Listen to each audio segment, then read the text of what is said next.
Hello viewers, আশা করি সবাই ভালো আছো। আজকের একটি খুব মজাদার একটি ভিডিও আপনাদের দেখাবো। আপনার কাছে যদি খুব পুরানো কাগজ থাকে, দলিল হতে পারে বা কোনো ডকুমেন্টস হতে পারে, আপনারা যদি প্রিন্ট আউট করেন তাহলে খুব একটা ভালো প্রিন্ট আউট হবে না।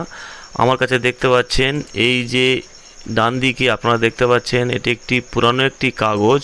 আপনারা আপনার মোবাইল থেকে ছবি তুলতে পারেন বা স্ক্যান করতে পারেন। দেখুন, এই যে পুরানো কাগজ আছে, মাত্র 2 মিনিটের মধ্যে মাইক্রোসফট অফিস 7-এর মাধ্যমে দেখুন খুব পরিষ্কার পরিচ্ছন্নভাবে ডকুমেন্টসটি আমি রেডি করেছি। কিভাবে করলাম আপনারা খুব মনোযোগ সহকারে দেখবেন। আমি খুব সহজে আপনাদেরকে দেখিয়ে দেব। এই ভিডিওতে আমি কম্পিউটারে কিভাবে করলাম দেখাবো, এর পরের ভিডিওতে দেখাবো মোবাইলে এই কাজ কিভাবে করবেন। আপনারা এই চ্যানেলের সঙ্গে থাকুন, সাবস্ক্রাইব করে রাখুন। এর পরবর্তী ভিডিওতে আমি মোবাইলে কিভাবে এই রকম পুরানো কাগজ থেকে ঠিক পরিষ্কার পরিচ্ছন্ন করে একটি ডকুমেন্টস এই রকমভাবে আপনারা রেডি করতে খুব সহজে পেরে যাবেন, সেই রকম ভিডিও আমি এর পরের ভিডিওতে দিয়ে দেবো। আপনারা মনোযোগ সহকারে দেখুন। সর্বপ্রথম আপনারা কি করবেন, আপনারা আপনার মোবাইল থেকে ওই পুরনো দলিল বা কাগজ যে কোনো ডকুমেন্টস ছবি তুলতে পারেন, বা আপনার যদি কোনো স্ক্যানার থাকে আপনারা স্ক্যান করে নেবেন। স্ক্যান করলে খুব সহজে খুব ভালো কাজ করা যায়। আমি আপনাদেরকে দেখিয়ে দিচ্ছি। আমি যদি আমার মাইক্রোসফট অফিস যদি ওপেন করি, আপনাদের যদি মাইক্রোসফট অফিস 7 বা 10 বা তার উপরে থাকে তাহলে খুব ভালোভাবে কাজ করতে পারবেন। সম্পূর্ণ সেটিংগুলি একই রকম, কিন্তু উইন্ডোজ 7-এর থেকে উইন্ডোজ 10-এর আরও স্পেশাল ফিচার রয়েছে।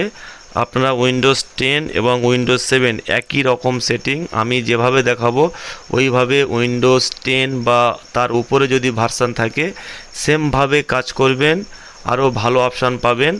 আপনারা শুধু মনোযোগ সহকারে ভিডিওটি দেখুন। মাইক্রোসফট অফিস 7 ওপেন করার পর দেখতে পাচ্ছেন এখানে একটি অপশান রয়েছে ইনসার্ট।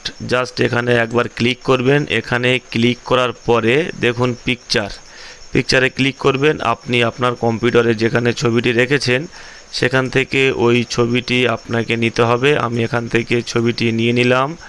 নিয়ে নেওয়ার পর ইনসার্ট করলাম। ইনসার্ট করার পরে দেখুন ছবিটি এখানে চলে এসছে, কিন্তু ছবিটি কোথাও নড়াচড়া করছে না। জাস্ট ছবিটি সিলেক্ট করবেন। সিলেক্ট করার পরে দেখুন উপরের দিকে দেখুন পিকচার টুল এবং ফরম্যাট সিলেক্ট হয়ে আছে। দেখুন এই জায়গায় লেখা আছে টেক্সট র্যাপিং। জাস্ট এখানে একবার ক্লিক করবেন। এখানে অনেকগুলো অপশান পাবেন। জাস্ট দেখুন in front of text, just এখানে একবার ক্লিক করে দেবেন।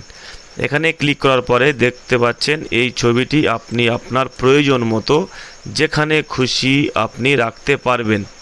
এবারে ভালো করে খেয়াল করুন, ছবিটি সিলেক্ট করার পরে এখানে দেখতে পাবেন একটি অপশান ক্রপ নামে। জাস্ট এখানে একবার ক্লিক করবেন। ক্লিক করার পরে আপনার ডকুমেন্টসে যদি বাড়তি কোনো অংশ থাকে আপনি এইভাবে আপনার প্রয়োজন মতো আপনারা সুন্দরভাবে সিলেক্ট করে ক্রপ করতে পারবেন। আমি একটু দেখিয়ে দিচ্ছি। দেখুন আমি এইভাবে ঠিক ডকুমেন্টসের ধারগুলো আমি সমানভাবে ক্রপ করে নিলাম।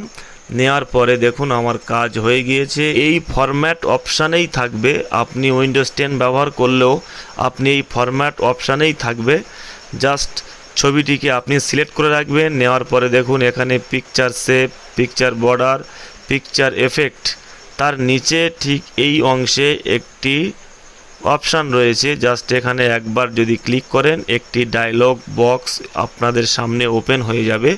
এখানে অনেকগুলি অপশান পাবেন। আপনি পিকচার নামক এই অপশানে সিলেক্ট করবেন। সিলেক্ট করার পরে দেখুন রিকালার, জাস্ট এখানে একবার সিলেক্ট করবেন। সিলেক্ট করার পরে আপনি এখান থেকে জাস্ট এই অপশানটিকে সিলেক্ট করে নেবেন। সিলেক্ট হয়ে গেলে এখান থেকে দেখতে পাচ্ছেন ব্রাইটনেস, জাস্ট এখান থেকে আপনি অল্প অল্প করে বাড়াতে থাকবেন। দেখুন আমি বাড়িয়ে নিচ্ছি। ঠিক এইভাবে আপনি অল্প অল্প করে বাড়াতে থাকবেন। আবার দেখুন নিচে কন্ট্রাস্ট, জাস্ট আপনি এখান থেকেও ঠিক অল্প অল্পভাবে আপনি বাড়িয়ে নেবেন, বা এখান থেকে যদি আপনি চান এইভাবেও বাড়াতে পারেন। দেখুন আমি বাড়িয়ে নিয়েছি আমার পজিশন মতো। আপনারা দেখতে পাচ্ছেন আপনি আপনার ছবির কোয়ালিটি অনুযায়ী ব্রাইটনেস এবং কন্ট্রাস্ট আপনারা বাড়াবেন। দেখতে পাচ্ছেন এইভাবে আমি বাড়িয়ে নিলাম, নেওয়ার পরে জাস্ট এটিকে ক্লোজ করে দেবেন। দেখুন এই ডকুমেন্টসটি রেডি হয়ে গিয়েছে, কিন্তু আপনারা দেখতে পাচ্ছেন যে ডকুমেন্টসের ধারে কালো ঠিক দাগ রয়েছে। এই দাগগুলি আপনারা তুলতে গেলে আপনারা দেখতে পাচ্ছেন উপরে ইনসার্ট নামক একটি সেটিংয়ে জাস্ট ক্লিক করবেন। ক্লিক করার পরে দেখুন শেপ, জাস্ট এখানে ক্লিক করবেন। এখান থেকে যে কোনো একটি শেপ নেবেন, যেমন আমি এই শেপটি নিয়ে নিলাম। নেয়ার পর মাউসের রাইট ক্লিক করে জাস্ট কালো অংশটুকু সিলেক্ট করবেন। সিলেক্ট করার পরে দেখুন শেপ ফিল, জাস্ট এখান থেকে হোয়াইট নিয়ে নেবেন। নেওয়ার পরে দেখুন শেপ আউটলাইন, এখান থেকে গিয়ে দেখুন নো আউটলাইনে একবার ক্লিক করে দেবেন। দেখুন এখান থেকে যে কালো দাগটি চলে গিয়েছে। সেমভাবে আপনি চাইলে আবার ইনসার্টে যাবেন, আবার এখান থেকে একটি শেপ নেবেন। নেয়ার পরে এখান থেকে আবার এই কালো দাগটিকে সিলেক্ট করবেন। সিলেক্ট করার পরে এখানে হোয়াইট সিলেক্ট করা আছে, জাস্ট শেপ আউটলাইনে গিয়ে এখান থেকে নো আউটলাইন করে দেবেন। ঠিক এই রকমভাবে আপনি সমস্ত রকম যে দাগগুলি থাকবে আপনি পরিষ্কার করতে পারবেন। এই ছিল ভিডিও, খুব সহজভাবে আমি আপনাদেরকে বুঝিয়ে দিলাম। এই রকম কাজ মোবাইল থেকে করা যায়। এরপরের ভিডিওতে আমি দেখাবো মোবাইল থেকে এই রকম কাজ কিভাবে করবেন। আপনারা যদি দেখেন যে কোন ডকুমেন্টস থেকে কিভাবে এই ডকুমেন্টস হলো, আমি দেখিয়ে দিচ্ছি। এই ডকুমেন্টস থেকে এই ডকুমেন্টসে পরিবর্তন হয়েছে। আপনারা বুঝতে পারছেন, যতই পুরানো ডকুমেন্টস হোক না কেন আপনি এই রকমভাবে পরিষ্কার করে নিতে পারবেন। এই ছিল ভিডিওর যদি ভালো লেগে থাকে অবশ্যই একটি লাইক কমেন্ট শেয়ার করতে ভুলবেন না। আর নতুন চ্যানেলটি সাবস্ক্রাইব করে পাশে বেল আইকনটি অন করতে একদমই ভুলবেন না। ধন্যবাদ।